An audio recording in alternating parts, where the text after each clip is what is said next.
Saudara-saudari dan anak-anak yang terkasih dalam Kristus, dari Novisiat SVD Kuweruteng Manggarai Flores NTT, saya Pastor Freddy Zahadin SVD menyampaikan ucapan selamat jumpa lagi lewat siraman rohani. Hari ini Kamis 30 September 2021, kita rayakan Pesta Santo Hieronymus, penerjemah kitab suci dari bahasa aslinya ke dalam bahasa Latin. Kita memohon bantuan Santo Hieronymus untuk mendoakan kita. Injil hari ini diambil dari Lukas bab 10 ayat 1 sampai 12. Kita diingatkan bahwa Tuhan yang mengutus, Dia juga yang bertanggung jawab akan kehidupan mereka yang diutus. Marilah kita berdoa memohon penerangan Roh Kudus. Dalam nama Bapa dan Putra dan Roh Kudus. Amin. Tuhan dan Allah kami, puji dan syukur kami haturkan kepadamu karena Engkau memberi kami seorang santo yang pintar, Santo Hieronymus, yang berhasil menerjemahkan kitab suci-Mu ke dalam bahasa Latin. Dengan demikian, semakin banyak orang yang bisa memahami isi pesan-Mu. Tuhan, mampukanlah kami untuk bisa menerjemahkan firman-Mu ke dalam hidup harian kami, lewat tutur kata dan tingkah laku kami, agar semakin banyak orang yang merasa tertarik kepadamu.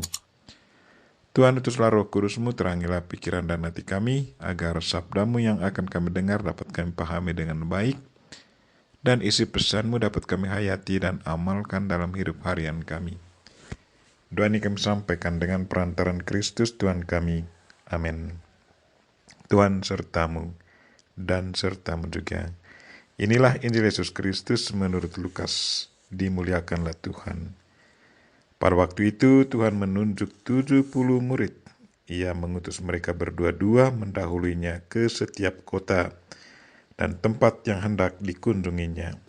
Katanya kepada mereka, tuaian memang banyak tetapi pekerja sedikit. Karena itu, mintalah kepada Tuhan yang mempunyai tuaian supaya ia mengirimkan pekerja-pekerja untuk tuaian itu. Pergilah sesungguhnya, aku mengutus kamu seperti anak domba ke tengah-tengah serigala. Janganlah membawa pundi-pundi atau bekal atau kasut. Dan janganlah memberi salam kepada siapapun selama dalam perjalanan. Kalau kamu memasuki suatu tempat, katakanlah lebih dahulu, damai sejahtera bagi rumah ini. Dan jikalau di situ ada orang yang layak menerima damai sejahtera, maka salammu itu akan tinggal atasnya.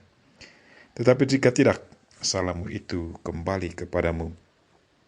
Tinggallah dalam rumah itu, makan dan minumlah apa yang diberikan orang kepadamu.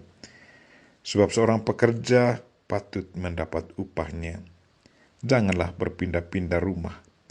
Dan jikalau kamu masuk ke dalam sebuah kota, dan kamu diterima di situ, makanlah apa yang dihidangkan kepadamu. Dan sembuhkanlah orang-orang sakit yang ada di situ, dan katakanlah kepada mereka, kerajaan Allah sudah dekat kepadamu. Tetapi, jikalau kamu masuk ke dalam sebuah kota, dan kamu tidak diterima di situ, pergilah ke jalan-jalan raya kota itu, dan serukanlah juga debu kotamu yang melekat pada kaki kami kebaskan di depanmu. Tetapi ketahuilah ini, kerajaan Allah sudah dekat.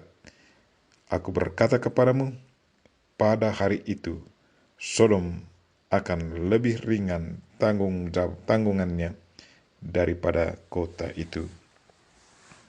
Demikianlah Injil Tuhan. Terpujilah Kristus. Saudara-saudari dan anak-anak yang terkasih dalam Kristus Sang Sabda.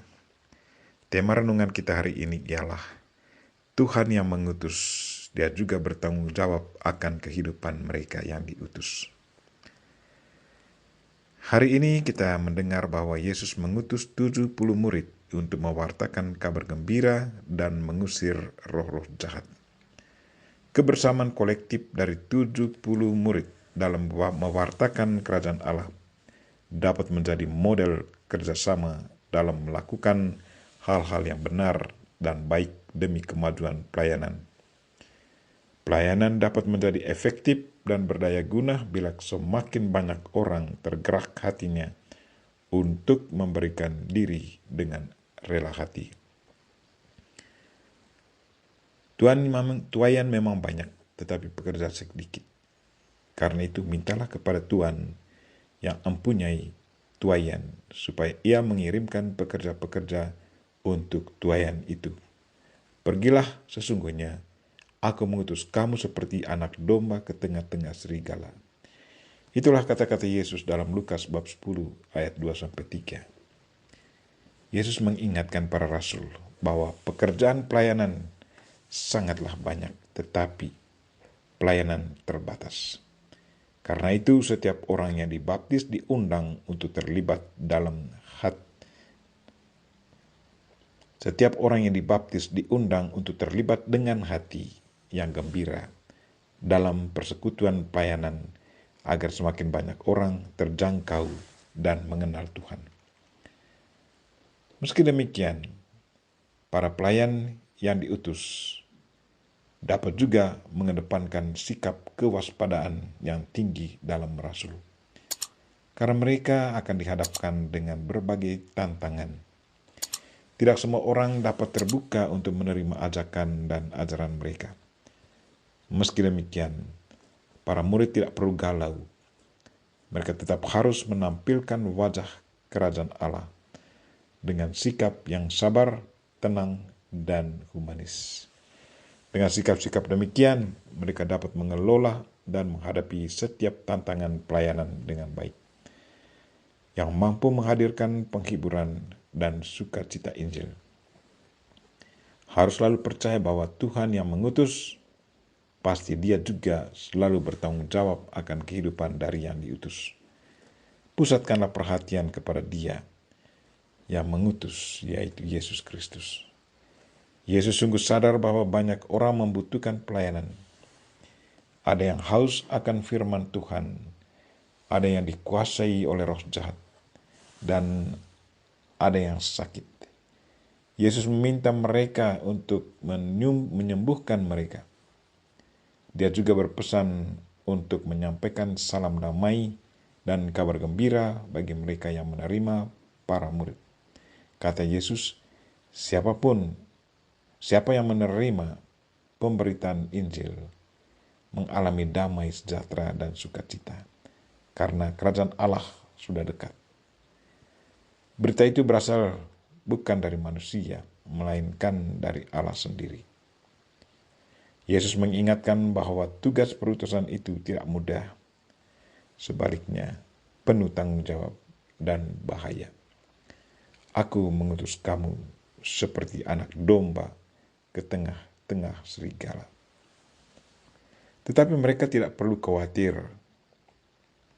akan keamanan dan keselamatan mereka dalam menjalankan tugas perutusan itu.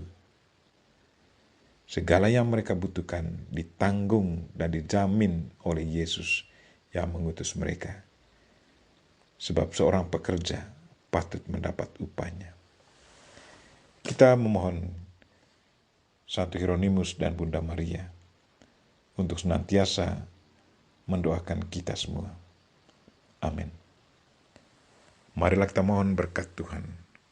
Tuhan sertamu dan sertamu juga. Semoga Allah yang Maha Kuasa memberkati kita sekalian dan mereka-mereka yang kita doakan pada hari ini, secara khusus mereka-mereka yang sakit. Dan segala aktivitas kita sepanjang hari ini dilindungi, dibimbing, dan diberkati oleh Allah yang Maha Kuasa. Bapa dan Putra dan Roh Kudus. Amin.